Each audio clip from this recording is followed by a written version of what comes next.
Hello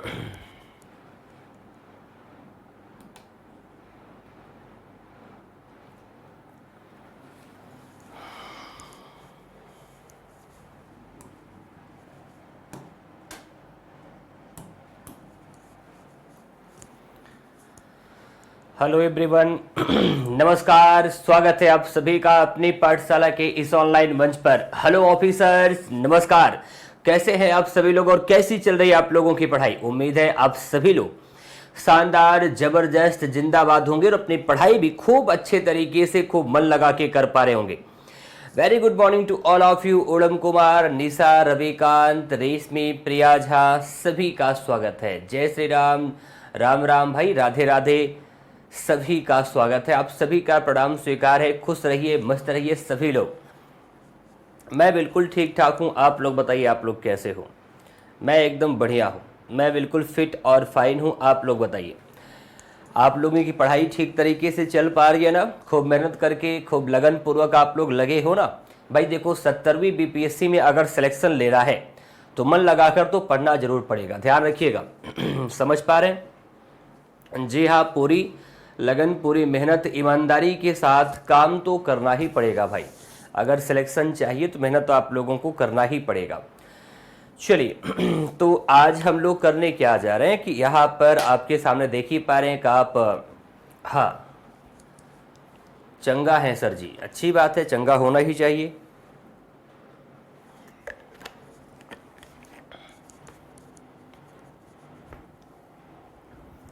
तो आज की क्लास में हम लोग शुरू क्या करने जा रहे हैं? Periodic table. देख पा रहे हैं ना आप लोग? आज की क्लास में हम लोग पीरियोडिक टेबल को शुरू करने जा रहे हैं, ध्यान दीजिएगा। तो पीरियोडिक टेबल किस प्रकार से है अपना, कैसा है, ये तो आपके सामने इमेज लगा ही दिया है मैंने। ध्यान दीजिएगा, मतलब आज रसायन विज्ञान को हमने दोबारा स्टार्ट कर लिया है। ऐसा क्यों? क्योंकि देखो, लगातार हम लोग पिछले महीनों भर से हमको लगता है कि हम लोग बायोलॉजी ही पढ़ रहे थे। तो बायोलॉजी में आप लोगों का ह्यूमन बॉडी सिस्टम चल रहा था। ह्यूमन बॉडी सिस्टम के अंतर्गत हमने बहुत कुछ कवर कर लिया है ना। उसमें कुछ ही ह्यूमन बॉडी सिस्टम के अंतर्गत बस कुछ ही बच गया है। जैसे एक तो आपका श्वसन तंत्र बचा हुआ है, एक आपका जनन तंत्र बचा हुआ है ना। श्वसन तंत्र थोड़ा सा बड़ा टॉपिक है, लेकिन जनन तंत्र के अंतर्गत हम लोगों को केवल क्या पढ़ना है? हॉर्मोन्स पढ़ने हैं। मतलब जो मेल रिप्रोडक्टिव सिस्टम होता है उससे कौन से हार्मोन निकलते हैं, और साथ ही साथ जो फीमेल रिप्रोडक्टिव सिस्टम होता है उससे कौन कौन से हार्मोन निकलते हैं, यही हम लोगों को वहाँ पर कवर करना है। बाकी बायोलॉजी में ह्यूमन बॉडी सिस्टम लगभग कंप्लीट हो गया है। समझ पा रहे? तो काफ़ी दिनों से यहाँ पर बायोलॉजी लगातार आप लोगों का चल रहा था, जीव विज्ञान ही आप लोगों को पढ़ाया जा रहा था। मुझे लगता है 1 महीने भर तो हो ही गया था। तो हमने सोचा कि थोड़ा सा टेस्ट आप लोगों का चेंज किया जाए। तो अब टॉपिक हमने थोड़ा सा चेंज कर दिया है, रसायन विज्ञान की तरफ फिर से आ गए हैं। आप लोगों को देखो 2-3 चैप्टर बहुत अच्छे तरीके से पढ़ाया गया है, जैसे कि क्लासिफिकेशन ऑफ मैटर्स। कहाँ पर? रसायन विज्ञान में अगर बात करें तो क्लासिफिकेशन ऑफ मैटर्स, ये टॉपिक आपका कंप्लीट हो चुका है। इसके साथ साथ एटॉमिक स्ट्रक्चर वाला टॉपिक भी आप लोगों का कंप्लीट हो चुका है। और जहाँ तक मुझे याद आ रहा है, रेडियो एक्टिविटी भी आपकी क्लास में पढ़ाई जा चुकी है। तो उसके आगे का ये चैप्टर आप लोग ध्यान दीजिएगा, ठीक। पीरियोडिक टेबल एक प्रकार से कहा जा सकता है कि केमिस्ट्री की जान होती है। समझ पा रहे हैं? जी हाँ, एक प्रकार से आप कह सकते हैं रसायन विज्ञान की जान होती है कौन? पीरियोडिक टेबल, यानी कि आवर्त सारणी। समझ पा रहे हैं आप लोग? चलिए तो फिर शुरू करते हैं। Ganga Prasad Shah, Sujeet Kumar, very good morning to all of you, सभी का स्वागत है। अब तो आप देख ही पा रहे हैं, आपके सामने हमने इमेज लगा ही दिया है। ये है अपना पीरियोडिक टेबल, यानी कि आवर्त सारणी। लेकिन ये जानते हो कौन सा वाला है? ये तो आपका मॉडर्न पीरियोडिक टेबल है, ये आधुनिक आवर्त सारणी है अपनी। लेकिन इसके विकास के पीछे, आधुनिक आवर्त सारणी, मॉडर्न पीरियोडिक टेबल जिस रूप में आपको दिखाई दे रहा है ना, इसके पीछे, इसके विकास के पीछे बहुत सारी कहानियां हैं।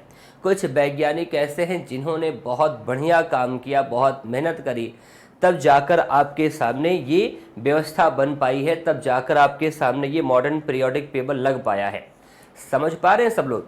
इसका मतलब ये हुआ, क्या हुआ इसका मतलब ये हुआ कि हमें बहुत ध्यान से सबसे पहले क्या कवर करना होगा, इसके पीछे की इतिहास को सबसे पहले हम लोगों को समझना होगा, पढ़ना होगा, देखना होगा कौन कौन से ऐसे वैज्ञानिक थे जिन्होंने प्रयास किया और जिनके प्रयास के माध्यम से आज हम मॉडर्न पीरियोडिक टेबल को यहाँ पर पढ़ पाते हैं। समझ पा रहे हैं?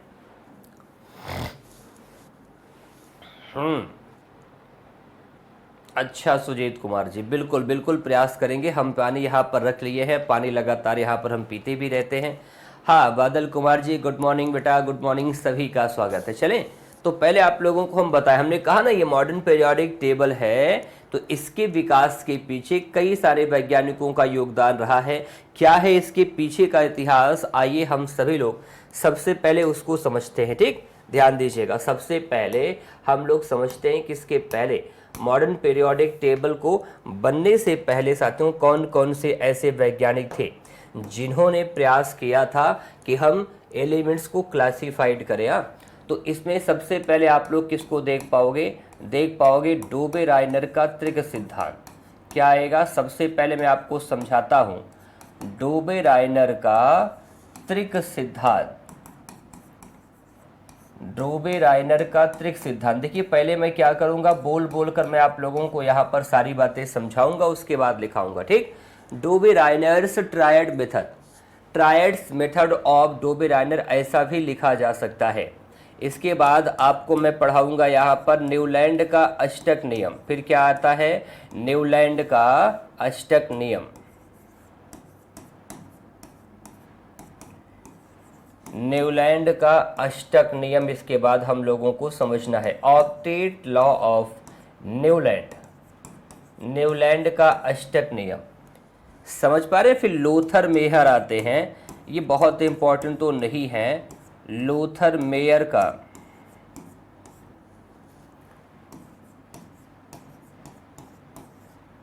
परमाणु वक्र सिद्धांत, लोथर मेयर का परमाणु वक्र सिद्धांत आता है। ये ज़्यादा इंपॉर्टेंट तो नहीं है, लेकिन थोड़ी सी बातें इसकी भी कर लेंगे। इसके बाद कौन सी चीज़ को हमें पढ़ना है, इसके बाद हमें समझना है Mendeleev periodic law, periodic law of Mendeleev, यानी कि मेंडलीव का आवर्त नियम। क्या समझना है, मेंडलीव का आवर्त नियम समझना है। चलिए ध्यान दीजिएगा, मेंडलीव का आवर्त नियम। इसके बाद जो मॉडर्न पीरियोडिक टेबल को जिसने बनाया है उसकी बात करेंगे, यानी कि हेनरी मोजले का आवर्त नियम, हेनरी मोजले का आवर्त नियम, हेनरी मोजले का आवर्त नियम। ध्यान दीजिएगा सभी लोग, हेनरी मोजले का आवर्त नियम समझ पा रहे हैं, पीरियोडिक लॉ ऑफ हेनरी मोजले। तो इतनी सारी बातों को हम लोगों को समझना होगा सबसे पहले, तब जाकर क्लियर हो पाएगा, तब जाकर स्पष्ट हो पाएगा कि हमारा जो मॉडर्न पीरियोडिक टेबल आपने कुछ देर पहले देखा था ना, वो कैसे विकसित हुआ, तब जाकर अच्छे तरीके से आप स्पष्ट कर सकते हो। ठीक है।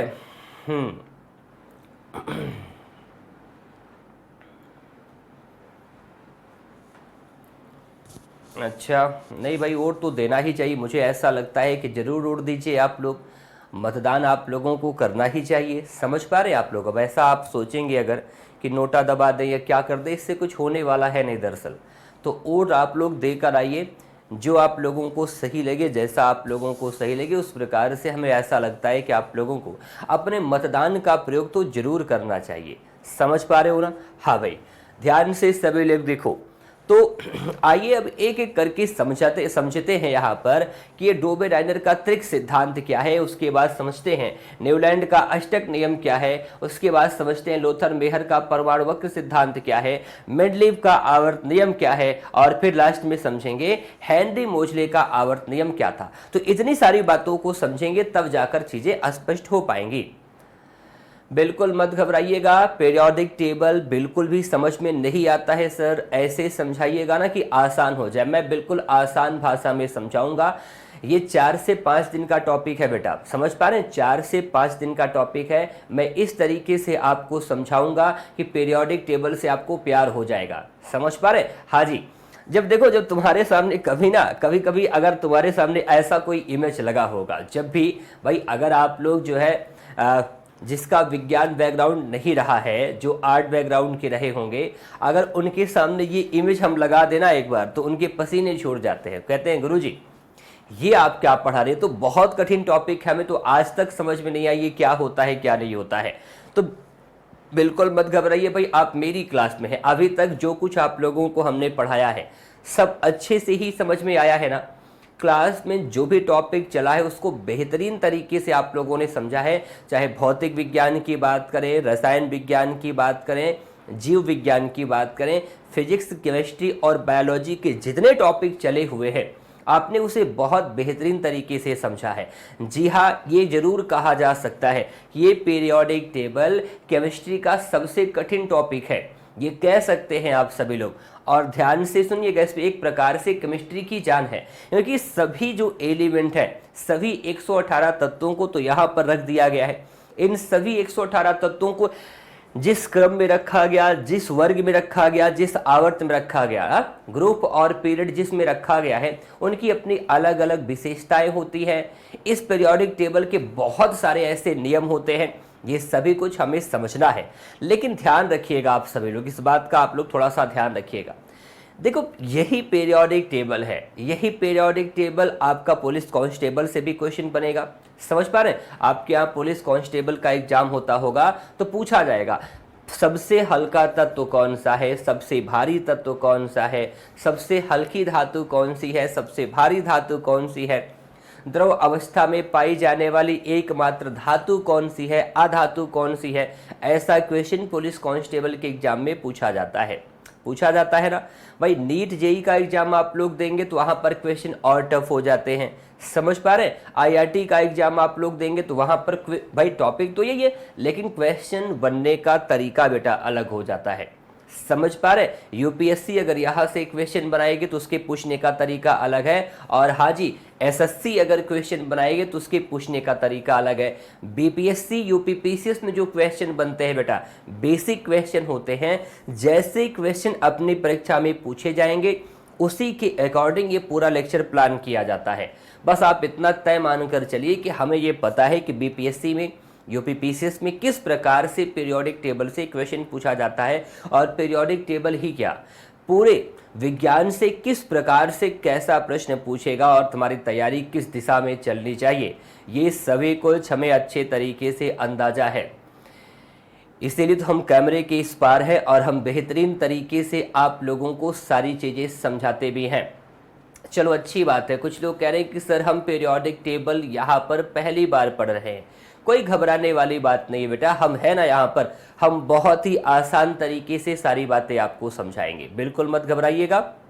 हम जब पढ़ा देंगे तो एक सिंगल डाउट नहीं रह जाएगा। तुम्हारे बीपीएससी एग्जाम में जितना पूछा जाएगा उससे कहीं बहुत ज़्यादा आपको हम पढ़ाएंगे, समझ पा रहे हो? हाँ, ये वादा करता हूँ उससे बहुत डिटेल में जाके मैं पढ़ाऊंगा, मैं पढ़ा दूंगा तो उससे बाहर क्वेश्चन जाने की संभावना नहीं रहेगी। हाँ भाई, वो अलग की बात है कि पेपर सेट करने वाले का मान लो अगर पेपर सेट करते समय पत्नी से झगड़ा हो गया हो या उसका पेट खराब हो, गुस्से में मान लीजिए कि उसने अनाप शनाप कुछ क्वेश्चन बना दिया, तो उसमें तो कोई कुछ नहीं कर सकता। लेकिन इस बात का ध्यान रखो, अगर ऐसा क्वेश्चन पूछा है तो इसका मतलब वो सभी के लिए टफ होगा, वो तुम्हारे लिए टफ नहीं है, वो सभी के लिए टफ है।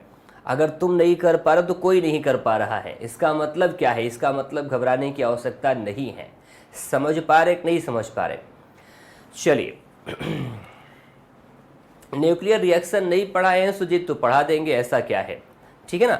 न्यूक्लियर रिएक्शन अगर नहीं पढ़ाए बेटा तो हम पढ़ा देंगे, पढ़ाना सब हम ही को है, ठीक। हाँ, जो कुछ नहीं पढ़ाया गया, अच्छा उसका मतलब ये है कि जो अपना चौथा चैप्टर था वो न्यूक्लियर रिएक्शन का था क्या?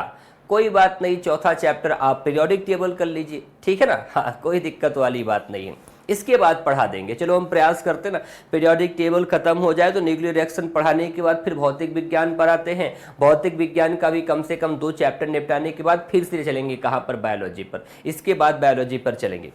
आइए अब आप लोगों को समझाते हैं कि पीरियोडिक टेबल जिस रूप में बनकर तैयार हुआ है उसके पीछे का इतिहास क्या है, किन किन वैज्ञानिकों के अथक प्रयास के माध्यम से आज हमारा पीरियोडिक टेबल बनकर तैयार हुआ है। मॉडर्न पीरियोडिक टेबल के पीछे सारी बातें आप लोगों को समझाते हैं। यहां पर देखो, सबसे पहले आप लोगों को समझना होगा क्या, डोबेरनेयर का त्रिक सिद्धांत, ट्रायड्स मेथड ऑफ डोबरनियर। समझो अच्छे तरीके से, ये दुनिया के ऐसे वैज्ञानिक थे बेटा जिसने एलिमेंट्स को क्लासिफाइड करने का सबसे पहला प्रयास किया था। ध्यान से पहले सुन लेना, देखो क्योंकि टॉपिक थोड़ा सा कठिन है, लेकिन कठिन है ये दिमाग में लाइएगा नहीं, क्योंकि आप मेरी क्लास में हैं, हम कभी आपको परेशान नहीं होने देंगे। आप जानते हैं कि मैं जो कुछ भी पढ़ाता हूं बहुत ही सरल शब्दों में पढ़ाता हूं, और आप जानते हैं बिल्कुल दिमाग में आप कंटेंट लेकर जाते हो, क्लास में बहुत कुछ आप सीखते भी हो। और सबसे बड़ी बात क्या है भाई, कि आप अपने दिमाग में बहुत सारी बातें गठिया के ले जाते हो, और यही तो काम में आएगा ना। हाँ जी, ध्यान से समझो। तो देखो, एक जर्मन वैज्ञानिक थे डोबरनियर। क्या थे? एक जर्मन वैज्ञानिक थे। इन्होंने, जानते हो, इन तत्वों को क्लासिफाइड करने का सबसे पहला प्रयास किया था। क्वेश्चन पूछेगा, एलिमेंट्स को क्लासिफाइड करने का सबसे पहला काम किसका था? डोबेराइनर का था। किसका? डोबेराइनर का था। कभी कभी इनको डोबरनियर भी पढ़ लिया करते हैं। कब? जब इंग्लिश वर्ड इसका देखोगे। हम आगे चल के इनको इंग्लिश में भी लिखेंगे। सुनिए, तो अभी हमने समझाया एक जर्मन वैज्ञानिक डोबेराइनर, जिन्होंने तत्वों को क्लासिफाइड करने का, तत्वों को वर्गीकृत करने का सबसे पहला प्रयास किया था। सुनिए, इन्होंने, जानते हो क्या किया था? इन्होंने हर एक तत्व को पहले बेटा बहुत अच्छे से मन लगाकर, और मन ही नहीं एकदम दिल लगाकर, हमें सुन लीजिए आप सभी लोग, इन सभी चीजों के बारे में हम बोल बोल के आपको पढ़ा रहे हैं। यहाँ पर एक कॉन्सेप्ट आपका बनता जाएगा, फिर हम लिख लिख कर भी समझा देंगे। तो फिर कैसे नहीं याद होगा यार? जरूर याद होगा, क्लास में सब कुछ याद करके जाओगे। देखो, हमने कहा अब आप ध्यान दीजिएगा, सुनने का प्रयास कीजिएगा। डोबेरनियर, जो कि एक जर्मन वैज्ञानिक थे, जिन्होंने तत्वों को क्लासिफाइड करने का सबसे पहला प्रयास किया था। समझ पा रहे? दरअसल इन्होंने किया क्या? इन्होंने जितने भी तत्व इनके समय तक ज्ञात थे, उसको क्या किया? उसको उनके बढ़ते हुए परमाणु भारों के क्रम में लगाया। आप कहेंगे सर परमाणु भार क्या होता है? तो आपको हम समझा चुके हैं, आपको हम बता चुके हैं। एटॉमिक वेट या मास नंबर, परमाणु भार के क्रम में इन्होंने लगाना शुरू किया। परमाणु भार में न्यूट्रॉनों और प्रोटॉनों की संख्या शामिल होती नहीं होती है, ये टॉपिक तुमको मैंने पढ़ा दिया है, समझो। तो डोबेरनियर ने तत्वों को उनके बढ़ते हुए परमाणु भारों के क्रम में लगाया। दरअसल जानते हैं, इन्होंने जितने तत्व इनकी समय तक ज्ञात थे, उसको इन्होंने 3-3 के समूहों में बांटा। कितने समूहों में? 3-3 के समूहों में बांटा। ठीक, 3-3 के समूहों में बांटा, और व्यवस्था इस प्रकार से करी कि जो बीच वाला तत्व है उसका परमाणु भार बाकी दोनों तत्वों के परमाणु भारों के औसत के बराबर हो।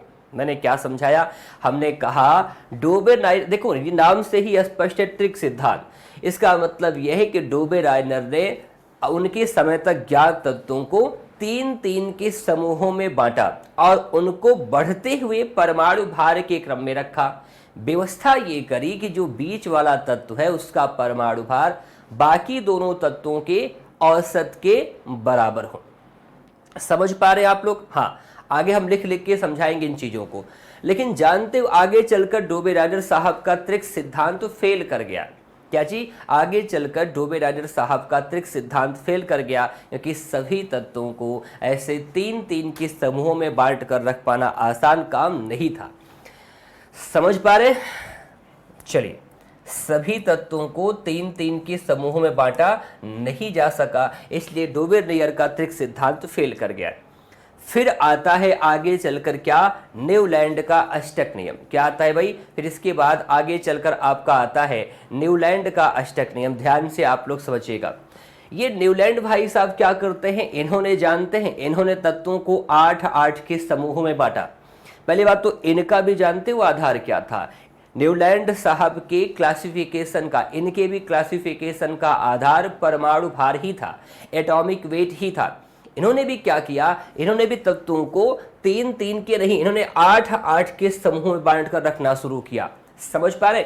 इनका मानना क्या था? इनका मानना ये था कि प्रत्येक तत्व अपने से 8वें तत्व से गुणधर्म में समानता रखता है। न्यूलैंड साहब क्या मानते थे? इनका मानना था कि प्रत्येक तत्व अपने से 8वें तत्व के गुणधर्म में समानता रखता है। इन्होंने कहा अगर इस प्रकार से 8-8 के वर्गों में, 8-8 के समूह में हम अगर तत्वों को बांट कर रखते हैं तो हम इस प्रकार से देख पाते हैं कि प्रत्येक तत्व अपने से 8वें तत्व से गुणधर्म में समानता रखता है। इन्होंने किया क्या, इन्होंने सबसे हल्के तत्व से अपने क्लासिफिकेशन की शुरुआत करी, यानी कि हाइड्रोजन से अपने क्लासिफिकेशन की शुरुआत करी और इनका क्लासिफिकेशन कहां तक पहुंचा था, थोरियम तक पहुंचा था। लेकिन जानते हैं गड़बड़ी क्या थी कि न्यूलैंड साहब के समय तक 56 एलिमेंट ज्ञात थे, केवल 56 तत्व ही ज्ञात थे।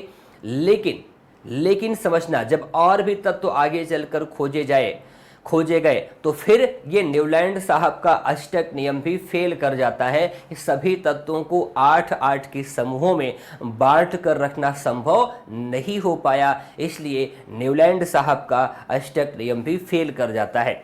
फिर उसके बाद कौन आते हैं, लोथर मेहर का परमाणु वक्र सिद्धांत आता है, परमाणु आयतन का सिद्धांत भी इसे कह सकते हो। इसमें भी ढेर सारी कमियां थी, ये भी आगे चलकर फेल कर जाता है। फिर कौन आते हैं, फिर देखो लैंडमार्क एक चीज है, मेंडलीव साहब आते हैं। ये ऐसे वैज्ञानिक हैं जिनके प्रयास के माध्यम से आज हमारा मॉडर्न पीरियोडिक टेबल हमें जिस रूप में देखने को मिलता है ना, उसके पीछे ये मेंडलीव साहब की ही जिम्मेदारी है। ये मेंडलीव साहब का ही साथियों योगदान है, जिसकी वजह से हम आज मॉडर्न पीरियोडिक टेबल को देख पाते हैं।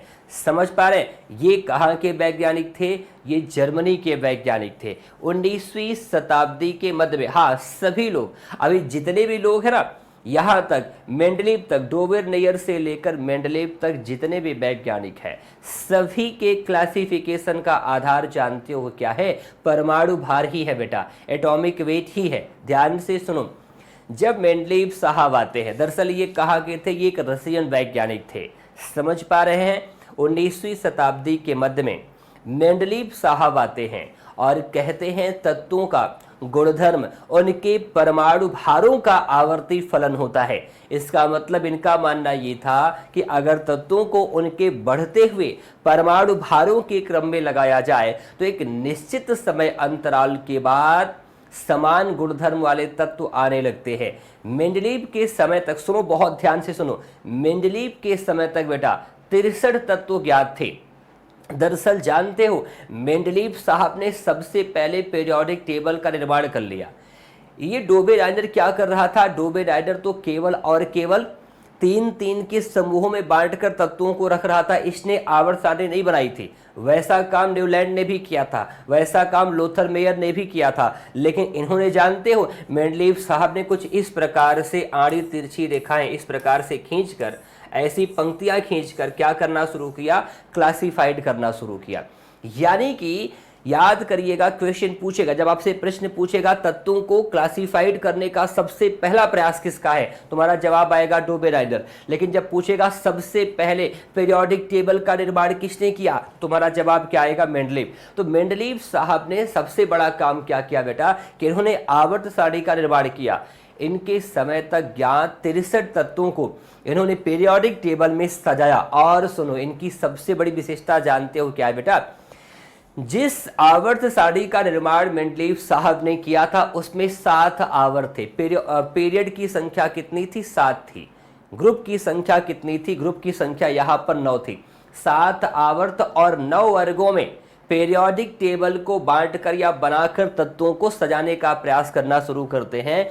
मेंडलीव के समय तक 63 तत्व ज्ञात थे। सभी 63 तत्व इनकी पीरियोडिक टेबल में रखे गए।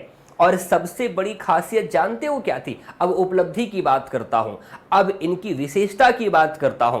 सुनो, मेंडलीव साहब की पीरियोडिक टेबल की सबसे बड़ी विशेषता यह थी कि समान गुणधर्म वाले तत्व, बहुत अच्छे तरीके से समझो, समान गुणधर्म वाले तत्व एक साथ रखे गए जिनकी प्रॉपर्टी सिमिलर थी। ऐसे एलिमेंट उनको एक साथ रखा गया। दूसरी चीज बहुत ध्यान से समझना, मेंडलीव साहब के पीरियोडिक टेबल की सबसे बड़ी विशेषता क्या थी बेटा, इन्होंने कुछ खाली स्थान भी छोड़ा था। यानी कि इनका मानना था, इनका अनुमान था कि आगे और भी तत्व खोजे जा सकते हैं।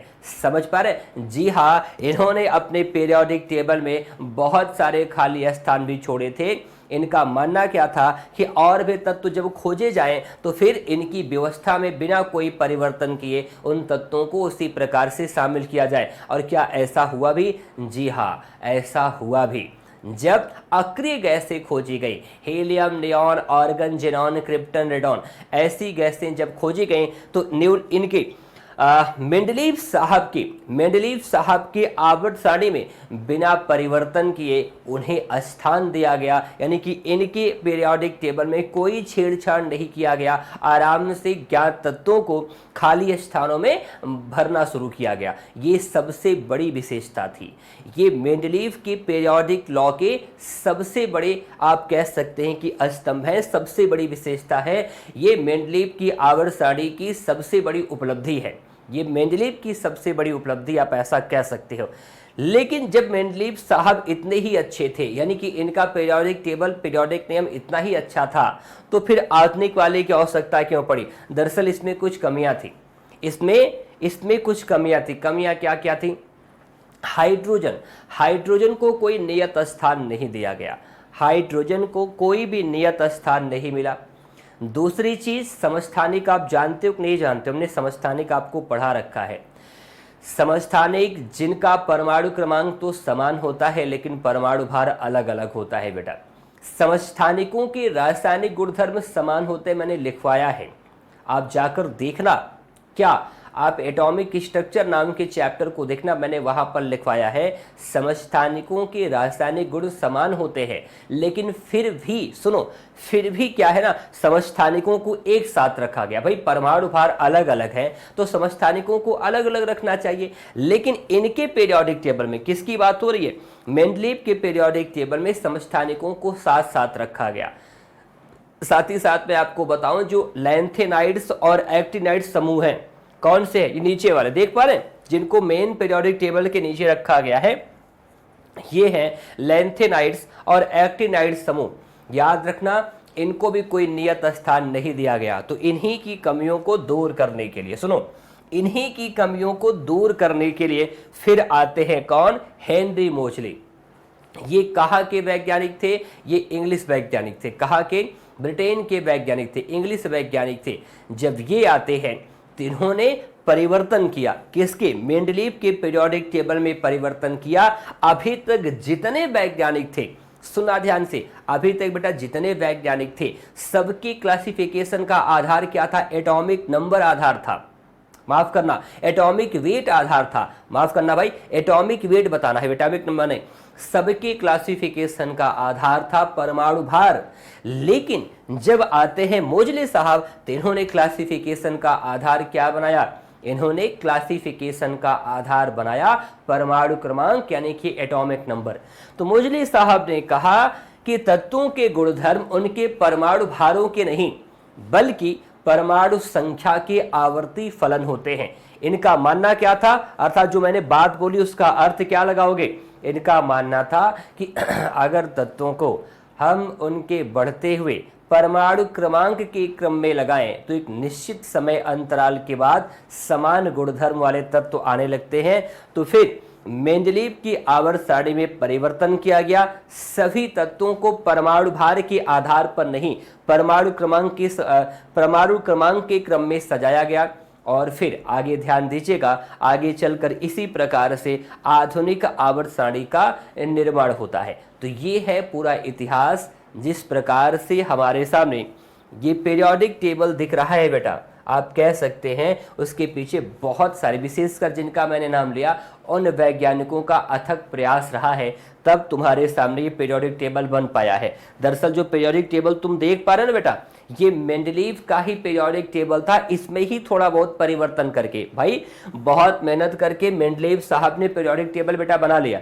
फिर हेनरी मोजले के लिए तो काम आसान हो गया था ना, बस इन्हीं। अब खुद सोचो, जैसे कोई मिस्त्री आए, बहुत मेहनत करे, खूब मेहनत करके खूब बेहतरीन सा मकान बना दे, समझ पा रहे हैं? और कोई दूसरा मिस्त्री आए, वो हल्का फुल्का परिवर्तन करके रंग रोगन लगा के उसको चमका दे। भाई मेहनत किसकी है? मेहनत तो जिसने पहले बनाया, जिसने नींव लगाई, जिसने खूब प्रयास किया, पूरी बिल्डिंग जिसने तैयार कर दी, मेहनत तो उसी की है ना। अब जो आकर रंग रोगन लगा के चला जाए और पूरा महफिल लूट ले, देखो हमने पूरा मकान बनाया है, ये तो गलत बात है ना। हाँ, इस चीज़ का ध्यान रखना। तो उसी प्रकार का काम यहाँ पर हेनरी मोजले साहब ने किया था। समझ पा रहे हैं? 8 वर्ग में 3 और 3 तभी एक में रखा गया था? नहीं बेटा, वैसा कुछ नहीं है। हमने क्या बता दिया, मेंडलीफ वाले में 7 आवर्त और 9 वर्ग थे। आधुनिक वाले में कितने, जो तुम देख रहे हो इमेज, आधुनिक वाले में कितने हैं? 7 आवर्ग और 18 वर्ग हैं, 7 पीरियड हैं और 18th ग्रुप है। ध्यान से समझना, 18 कितना, 18 ग्रुप है। अब लिखवाएं कि आप लोगों को दोबारा इसे समझाएं। एक बार जल्दी से बताओ बेटा। हाँ हाँ बिल्कुल, ये सभी इंपॉर्टेंट है बेटा। इतिहास है ना, तो इतिहास को समझना होगा थोड़ा। मतलब हमारे मॉडर्न पीरियोडिक टेबल के पीछे का इतिहास, कैसे अपना मॉडर्न पीरियोडिक टेबल बना है, उसके पीछे किस किस साइंटिस्ट का कैसा कैसा कंट्रीब्यूशन है, इसे तो हम लोगों को समझना होगा ना। अब एक बार मैं क्या करता हूँ कि इन शॉर्ट आपको तेजी से समझाता हूँ, क्योंकि देखो हमारे बहुत सारे साथी ऐसे हैं यहाँ पर जो पीरियोडिक टेबल को पहली बार पढ़ रहे होंगे और आज तक दिमाग में यही बात बैठी होगी कि कुछ भी समझ में तो आ जाएगा, लेकिन अगर पीरियोडिक टेबल हम समझ ले तो हमारे लिए बहुत बड़ा काम हो जाएगा। कुछ लोगों को लगता होगा कुछ भी समझ सकते हैं लेकिन पीरियोडिक टेबल नहीं समझ सकते हैं, जबकि ऐसी बात नहीं है। आप सभी कुछ अच्छे तरीके से समझ सकते हैं, आप सभी कुछ अच्छे तरीके से समझ सकते हैं, कोई दिक्कत वाली बात नहीं है। कुछ भी ऐसा नहीं है जिसको आप नहीं समझ सकते हैं। समझ पा रहे कि नहीं? कुछ भी ऐसा नहीं है जिसको आप यहाँ पर नहीं समझ सकते हैं, इस बात का ध्यान रखिएगा।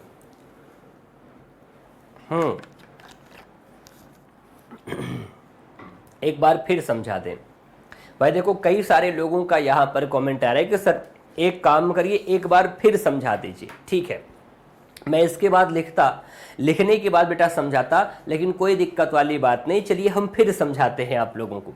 चलिए शुरू से शुरू करते हैं, फिर से एक बार देखना, क्योंकि अब तो आप लोगों ने सारी बातों को सुन लिया, अब आपके लिए बड़ा आसान हो गया है। समझ पा रहे हो मेरी बात को? हाँ जी, देखो तो ये तुम्हारा मॉडर्न पीरियोडिक टेबल है, ये है आधुनिक आवर्त सारणी। लेकिन हमने कहा आधुनिक आवर्त सारणी के विकास के पीछे, इसके डेवलपमेंट के पीछे बहुत सारे वैज्ञानिकों का योगदान है। आइए देखते हैं ये विकसित होकर जिस रूप में आपके सामने दिख रही है बेटा, ये पहले ऐसे नहीं थी। बहुत सारे वैज्ञानिकों का योगदान इसमें शामिल है उस क्रम में। यानी मॉडर्न पीरियोडिक टेबल के बनने के पीछे का इतिहास क्या है, ये जानना बहुत जरूरी है। अब बहुत ध्यान से सब लोग यहां पर देखो, बहुत ध्यान से सब लोग फिर से सुनो बेटा। हमने कहा इस क्रम में सबसे पहले नाम किसका आता है? डोबेराइनर का। डोबेराइनर का कौन सा सिद्धांत आता है? त्रिक सिद्धांत आता है, ट्रायड्स मेथड ऑफ डोबेराइनर। आप पढ़ सकते हो इसको।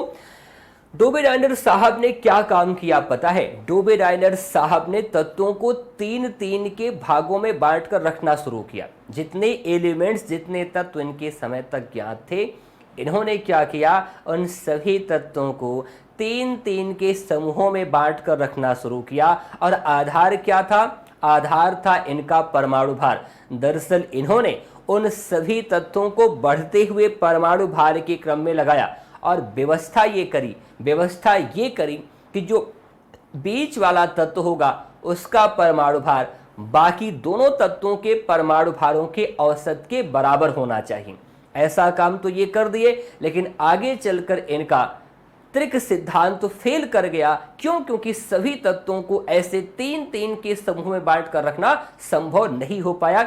मतलब बिल्कुल भी गलत हो गया इनका सिद्धांत, बिल्कुल ही फेल कर गया इनका सिद्धांत। फिर इसके बाद कौन आते हैं? न्यूलैंड का अष्टक नियम आता है। न्यूलैंड साहब ने भी क्या किया? तत्वों को उनके बढ़ते हुए परमाणु भार के क्रम में लगाना शुरू किया।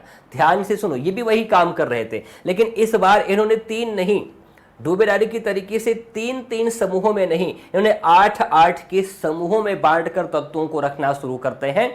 और ध्यान से सुनो, इनका भी आधार अभी क्या है? परमाणु भार इनका भी आधार है।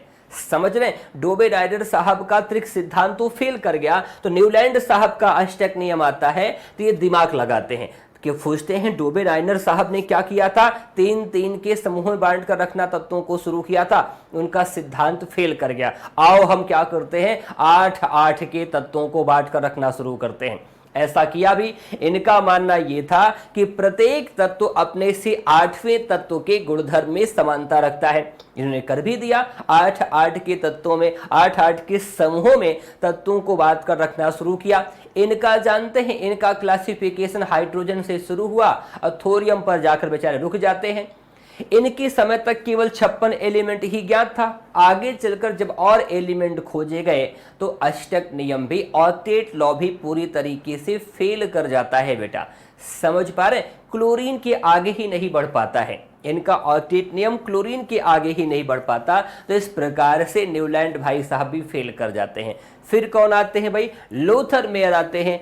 इनका भी सिद्धांत जो था ना, उसके पीछे आधार अभी तक क्या है? इसका भी आधार परमाणु भार ही है।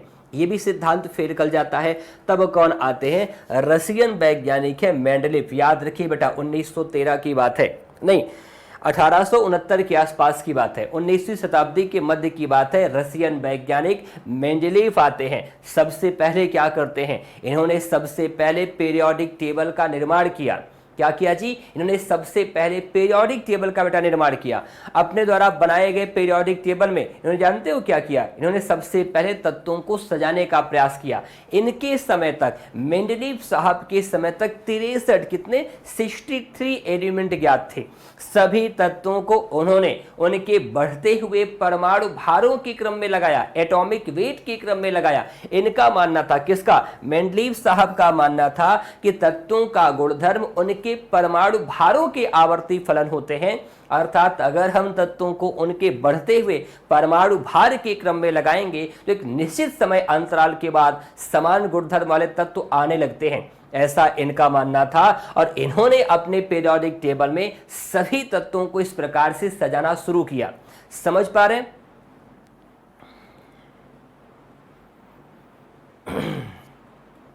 बेटा एलिमेंट, अच्छा एक क्वेश्चन यहां पर देखो आया है, सर जिनका एलिमेंट्स फेल कर गया क्यों उनका एलिमेंट पीरियोडिक टेबल में? बेटा एलिमेंट नहीं फेल किया था, उनका नियम फेल कर गया था।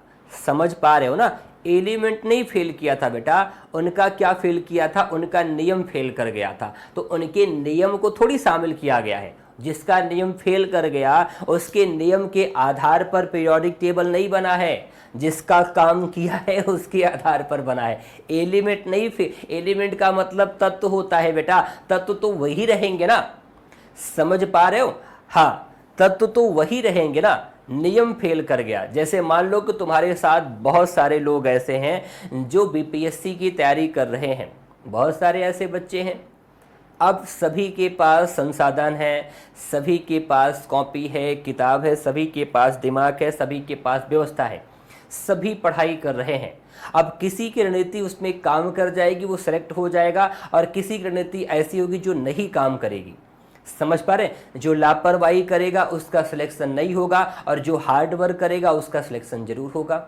जो मेहनत करेगा उसका सिलेक्शन काहे नहीं होगा? बिल्कुल होगा। समझे कि नहीं? तो एलिमेंट्स नहीं फेल किए बेटा, लॉ फेल किया है, नियम फेल किया है। समझ पा रहे हो?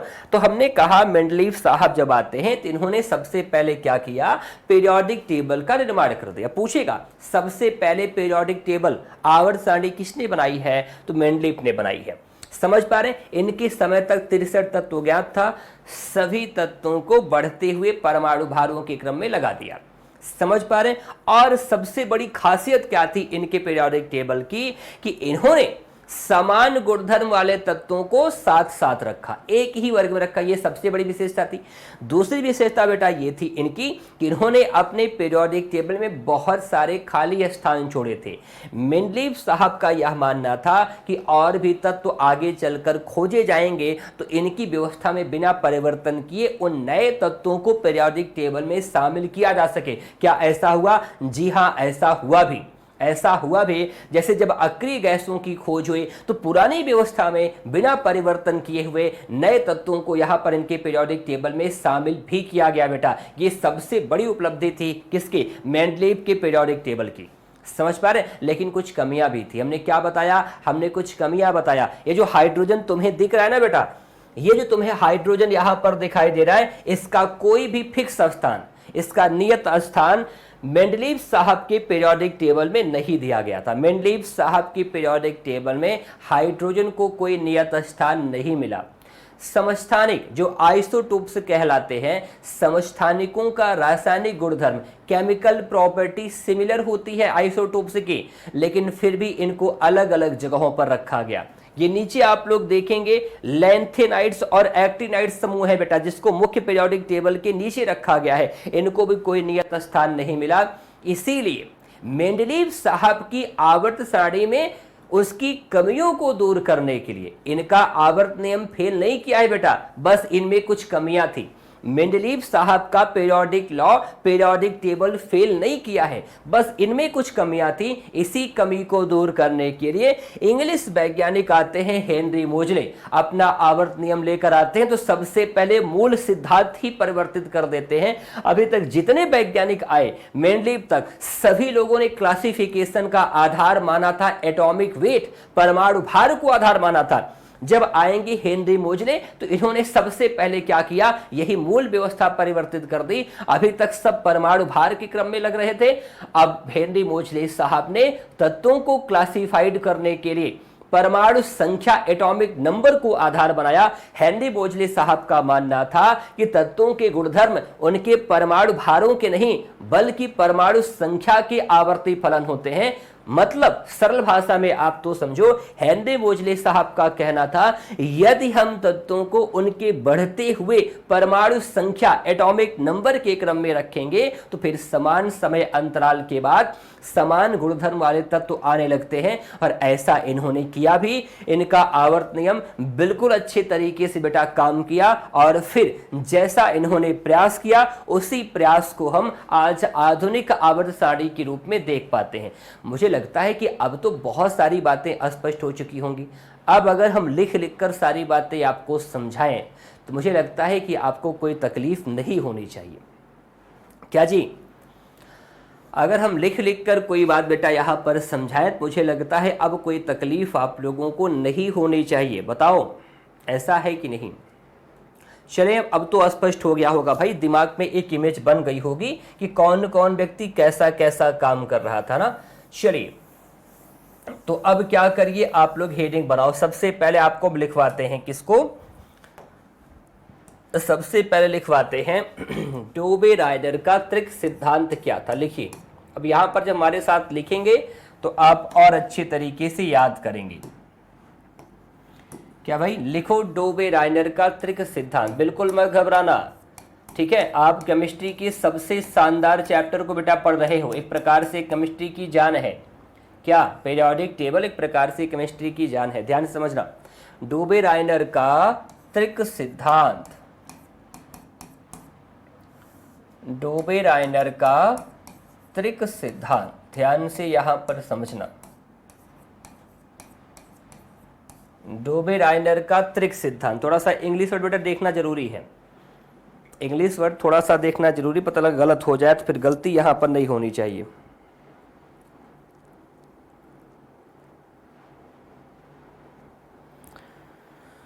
हाँ, देख लीजिएगा डोबे राइडर,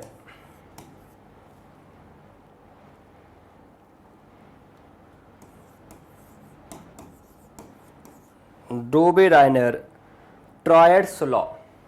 डोबे राइडर्स लिख लीजिएगा, triads, triads law. Dobereiner's triads law, Dobereiner का त्रिक सिद्धांत। समझ पा रहे हैं आप लोग? चलिए, डोबे राइडर का त्रिक सिद्धांत समझ पा रहे हैं मेरी बात को? तो अभी अभी हमने कुछ देर पहले आप लोगों को बताया कि डोबे राइडर साहब ऐसे वैज्ञानिक थे जिन्होंने तत्वों को तीन तीन के समूह में बांटकर रखना शुरू किया। आधार क्या था इनका? इनका भी आधार परमाणु भार ही था सभी का। केवल मोजले साहब को छोड़कर बाकी सभी का आधार क्या था भाई? बाकी सभी का आधार आपका परमाणु भार ही था। ठीक है? इनका सिद्धांत कब आता है? इनका सिद्धांत 1817 में आता है। कब की बात है? इनका सिद्धांत आता है 1817 में। ध्यान दीजिएगा। चलिए, इनका सिद्धांत कब आता है? 1817 की बात है। 1817 में, 1817 में। अब लिखिए, देखिए पूरा बात लिखवाएंगे, लिखवाने को हम पूरा ही लिखवाएंगे, कुछ छोड़ेंगे नहीं यहां पर। लिखिए, यह एक जर्मन वैज्ञानिक थे,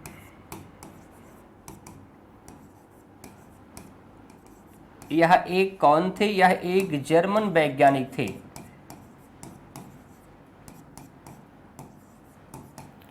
कहाँ के थे? यह एक जर्मन वैज्ञानिक थे। लिखिए, इन्होंने तत्वों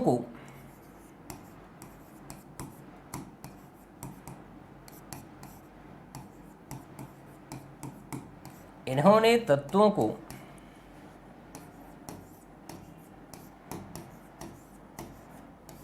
तीन तीन के समूहों में बांटकर, इन्होंने तत्वों को तीन तीन के समूहों में बांटा,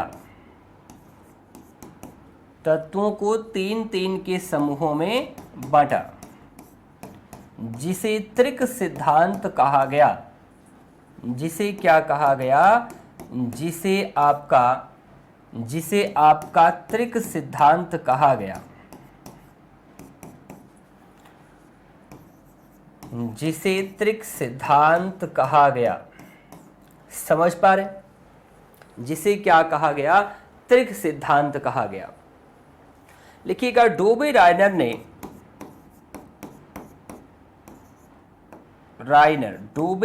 ने तत्वों को उनके बढ़ते हुए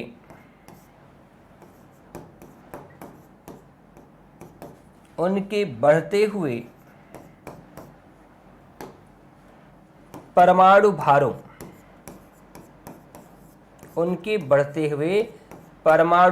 यानी कि एटॉमिक वेट,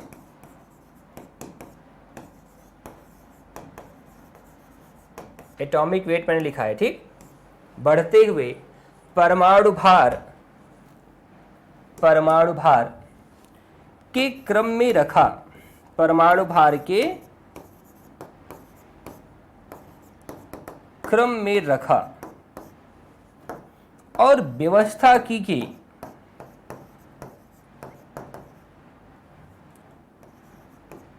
क्या किया? और व्यवस्था की गई। बीच वाले तत्व का परमाणु भार,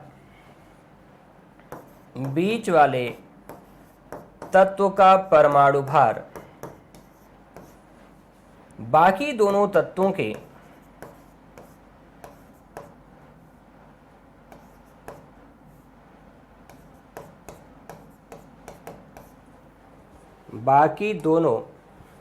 परमाणु भार, बीच वाले तत्व का परमाणु भार यहां पर होना चाहिए था। बीच वाले तत्व का परमाणु भार बाकी दोनों तत्वों के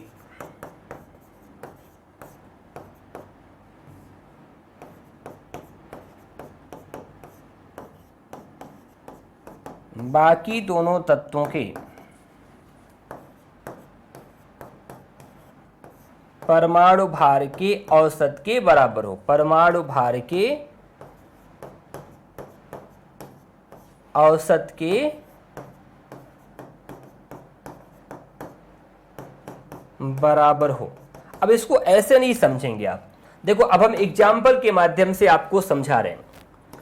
एग्जाम्पल लीजिए तो आप बहुत अच्छे तरीके से समझेंगे। बिल्कुल मत घबराइएगा, हम हैं यहाँ पर, एक एक बात बहुत बेहतरीन तरीके से समझाएंगे, सब कुछ आपको अच्छे से समझ में आएगा। देखो, जैसे एग्जाम्पल के तौर पर समझो, एक एलिमेंट है लिथियम, एक आपका है सोडियम और एक आपका क्या है? पोटेशियम। देखो, परमाणु भार कितना कितना है, लिखो। परमाणु भार लिथियम का 7 होता है, सोडियम का आप मान लीजिए लगभग कितना बताएंगे यहाँ पर? यहाँ पर 23, लगभग में 23 आप लोग बता सकते हैं, 22.96 के आसपास होता है। पोटेशियम का परमाणु भार कितना होता है? 39 होता है। अब एक बार देखो, क्या ये एग्जाम्पल सेट हो रहा है? 39 और 7 कितना होता है जी? 39 और 7 आपका होता है 43, ठीक है ना? हाँ, 39 और 7 मिलकर कितना हो जाएगा? 39 और 7 मिलकर आपका हो जाएगा 46, माफ करना, 9 7 16, 46 होगा। 39 और 7 मिलकर कितना हो जाएगा आपके? 46 हो जाएगा। और 46 बटे में 2 लगाई, कितना आएगा? 23 आएगा। तो इसका मतलब ये जो एग्जाम्पल यहां पर लिया गया है ये बिल्कुल यहां पर फिट बैठ रहा है ना। देख पा रहे कि नहीं देख पा रहे हैं आप लोग? बिल्कुल देख पा रहे होंगे। एग्जाम्पल जो लिया गया भाई, लिथियम, सोडियम और पोटेशियम। हमने कहा डूबे राइडर साहब ने व्यवस्था क्या किया था कि बढ़ते हुए परमाणु, देखो बढ़ते हुए परमाणु भार के क्रम में रखना है बीच वाले तत्व का परमाणु भार बाकी दोनों तत्वों के परमाणु भार की औसत के बराबर हो। एवरेज कैसे निकालते हो? 39 और 7 जोड़ लीजिएगा 46। कितने एलिमेंट है बाकी सोडियम को छोड़कर? 2। तो 46 बटे 2 लगाइएगा, 46/2। रिजल्ट कितना आएगा? 23 आएगा। ये समझ में आ गया? नहीं समझ में आ गया? अगर ये नहीं समझ में आया है तो आप एक काम करो, क्लोरीन, ब्रोमीन और आयोडीन को ले लो। क्लोरीन, ब्रोमीन और किसको ले लो? आयोडीन को आप लोग ले लो। यहां पर अब एक चीज समझो, यहां पर अगर ये आप लोगों को एग्जाम्पल नहीं समझ में आया लिथियम, सोडियम और पोटेशियम वाला, तो आप लोग यहां पर देखो एक ले लो आप लोग। यहां पर 35 परमाणु भार है और इसका कितना है? इसका 80 है। अब आप बताओ फिर आयोडीन का परमाणु भार कितना होगा? भाई 35 में कितना जोड़ें कि 160 हो जाए, क्योंकि 80 उसी का तो आधा होगा, तो 125 जोड़ दीजिएगा ना, 125। ध्यान से देखो। अब फिर से देखो, एक एग्जाम्पल हमने और लगा दिया। हमने कहा और एक एग्जाम्पल देख लो सभी लोग, और एक एग्जाम्पल नहीं समझे हम? बोल लो अच्छा ओके है हम। हाँ चलो ध्यान से देखो, 35, 80, 125 बेटा लगातार परमाणु भार बढ़ रहा है। फिर समझो दूसरी चीज, व्यवस्था क्या किया था?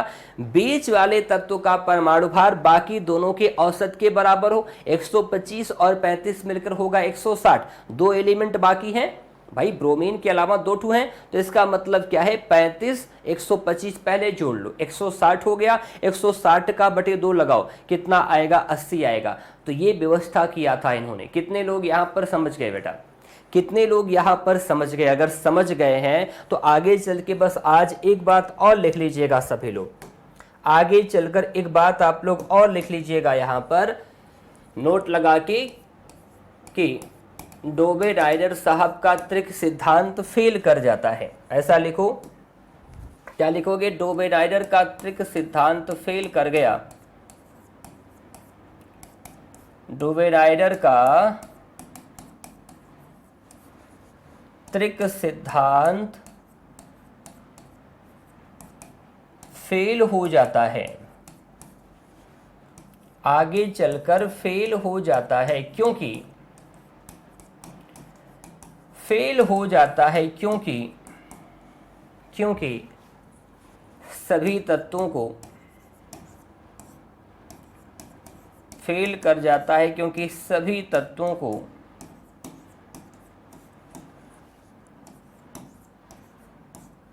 तीन के समूहों में बांट कर रखना।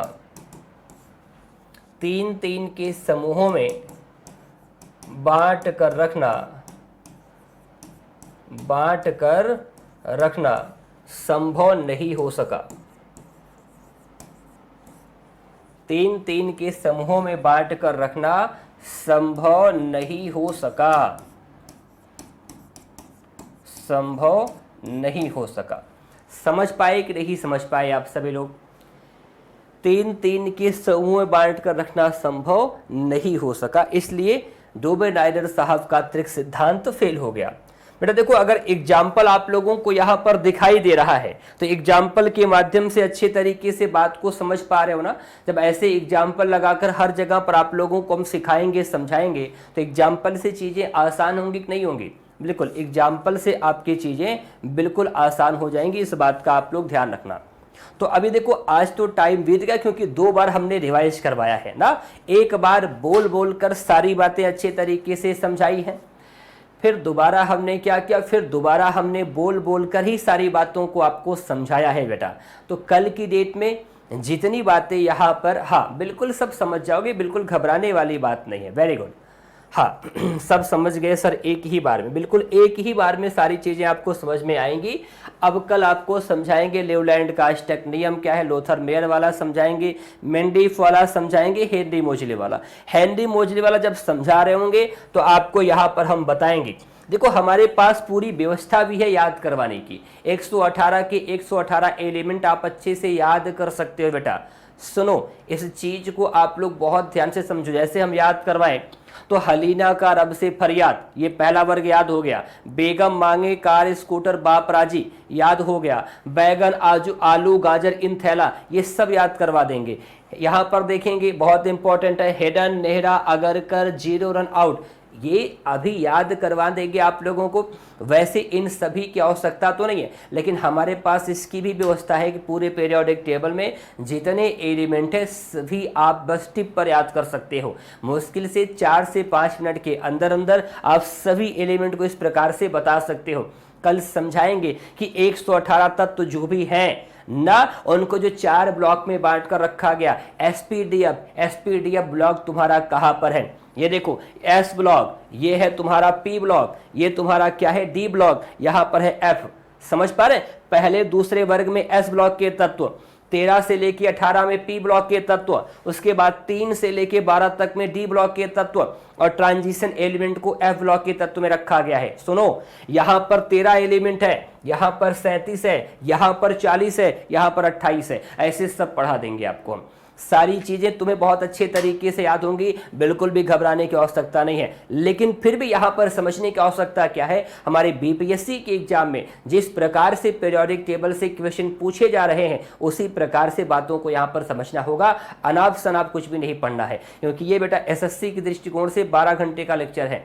समझ पा रहे, बहुत अच्छे तरीके से यहां पर सारी चीजें आप लोगों को पढ़ाई जाती हैं, एक एक बातें बहुत अच्छे तरीके से, क्योंकि वहां पर आबाऊ का नियम समझाना है, बोरबरी का नियम समझाना है, उसके बाद इलेक्ट्रॉनिक विन्यास याद करवाना है, पूरे पीरियोडिक टेबल को रटाना है, जितने भी यहां पर नियम होते हैं जैसे कि इलेक्ट्रॉन बंधुता क्या है, आयनन विभव क्या है, इन सभी को वहां पर समझाना होता है। इसलिए 10 से 12 घंटे का लेक्चर लगता है, लेकिन इतना पढ़ने की आवश्यकता आपको नहीं है। आप एसएससी का एग्जाम देने नहीं जा रहे हो, आप बैंक रेलवे का एग्जाम देने नहीं जा रहे हो। हमारे बीपीएससी में जितना क्वेश्चन पूछेगा, जैसा क्वेश्चन पूछेगा, बस बिल्कुल दिमाग में तुम्हारे हम घुसा देंगे, एकदम दिमाग में सारी बातें बैठ जाएंगी। आज हम लोगों ने आधार बना लिया है, आज हम लोगों ने इन सारी बातों को समझ लिया है। अब देखो इसी प्रकार से अगर हमने बोल बोल के आपको समझा दिया, फिर हम वही बतिया लिख लिख के तुम्हें समझा रहे हैं। इस बार हम क्या कर रहे हैं, एग्जाम्पल लगा लगा के तुम्हें समझा रहे हैं, तो कैसे नहीं समझ में आएगा।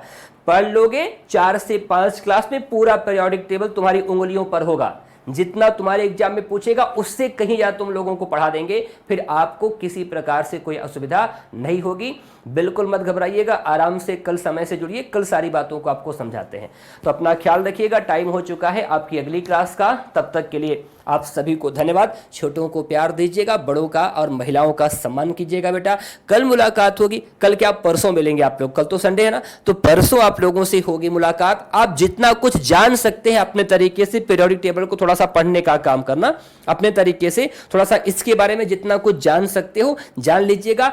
आपसे जब हम परसों मिलेंगे तो आपको और डिटेल में सारी बातों को समझाएंगे। Thank you, have a nice day to all of you.